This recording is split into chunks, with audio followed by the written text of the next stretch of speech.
Você já fez uma conta já, Parsi, para saber o quanto do seu patrimônio veio, por exemplo, após...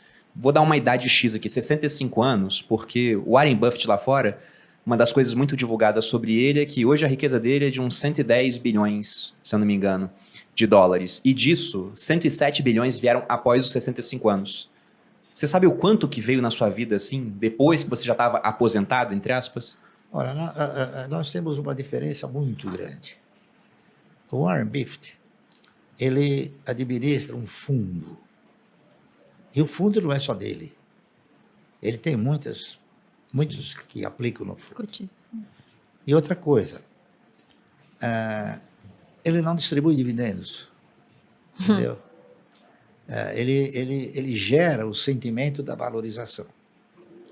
E é claro, mas o sentimento, então, é que ele tem um patrimônio grande.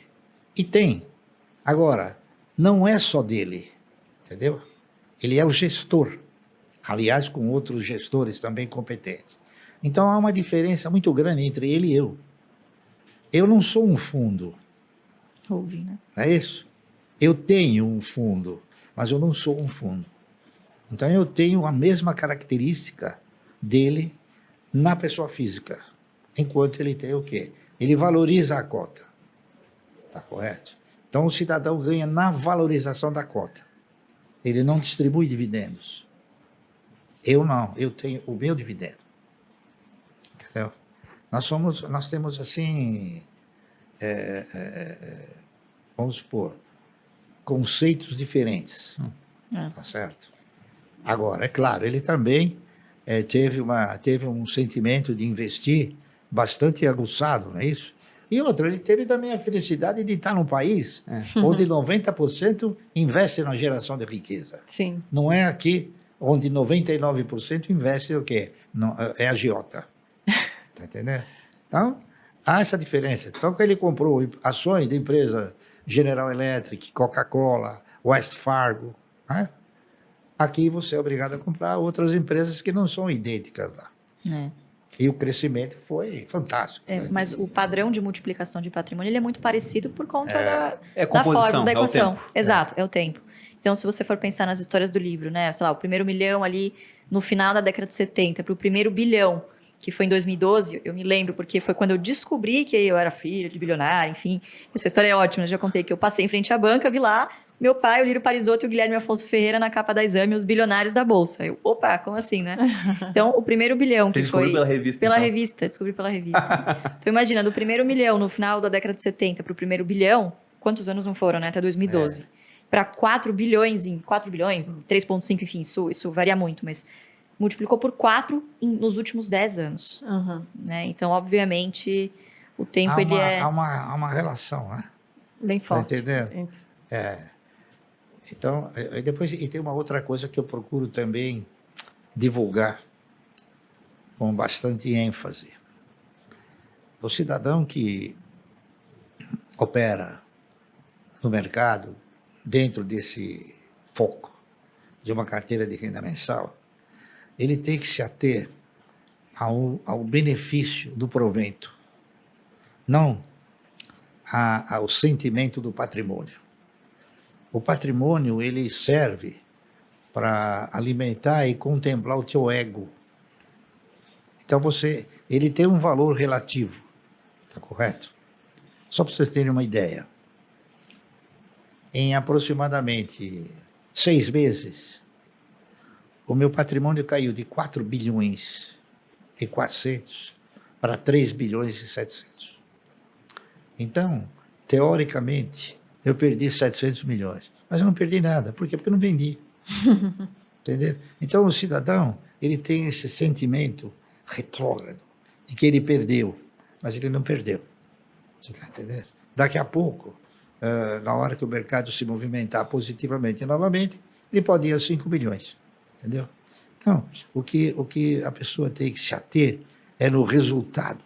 É aquilo que alimenta o caixa, não aquilo que alimenta o ego. Entendeu? É isso aí. Com certeza. Bom, isso é uma prevenção que eu sempre faço para as pessoas, porque o camarada, às vezes, até uma vez, várias vezes, em alguns pronunciamentos que eu fiz, eu até imitava o William Bonner. Né? Ele até deixou de fazer isso. É verdade. O William Bonner, quando a ação caía um pouco e a bolsa caía, então ele, com todo aquele ênfase, ele falava, a bolsa caiu. Você tinha a sensação que você ficou pobre de repente. E não é, né? Não, verdade. A bolsa caiu, como ela pode subir? Ele nunca falou, a bolsa subiu. Mas ele falava com um ênfase desgraçado, a bolsa caiu. E eu imitei ele várias vezes, ele deixou de falar isso. Foi bom. Barsi, e falando de erros e acertos, qual você considera que foi o seu maior acerto em bolsa? Por exemplo, a gente tem aqui na programação das aulas gratuitas que vão ao ar por conta do lançamento da segunda turma do MBA, um episódio onde você ganhou uma fortuna com o Santander. Essa seria o maior acerto a ser divulgado? Não, eu tive a oportunidade de assumir muitos acertos e alguns erros. Está entendendo? Nossa, a gente comprou muitas ações que hoje estão valorizadas, né? Eu cheguei a comprar Banco do Brasil a 60 centavos, cheguei a comprar Klabin 17 centavos, tá entendendo? Cheguei a comprar Santander a 11 centavos. Então, não é um acerto só, são muitos. Mas é porque você está no meio, então você está analisando, você está olhando. Eu não quero ser futurólogo, né? E nem... Mas pode ser que daqui a pouco as ações da AES Brasil possam valer R$20. Então dobrou de preço, entendeu? Uhum. É isso aí. Então, você investir, na razão direta que você investe, você retira papéis do mercado, então aquilo vai ficando cada vez mais difícil de você comprar. Mais escasso. Então, é uma questão de bolsa, nada mais é do que volume de títulos de um lado e quantidade de recursos do outro. Na razão direta que você tem muito mais recursos, o preço aumenta. Na razão direta que você tem muito mais títulos, o preço diminui. Isso é um mecanismo tranquilo de se observar. Acho que o diferencial do case do Santander é porque, diferentemente de Banco do Brasil, Klabin, enfim, que foram ações compradas a centavos, essas ações foram compradas há 40 anos. Santander não. Santander foi comprada em 2006. O Banco do Brasil também.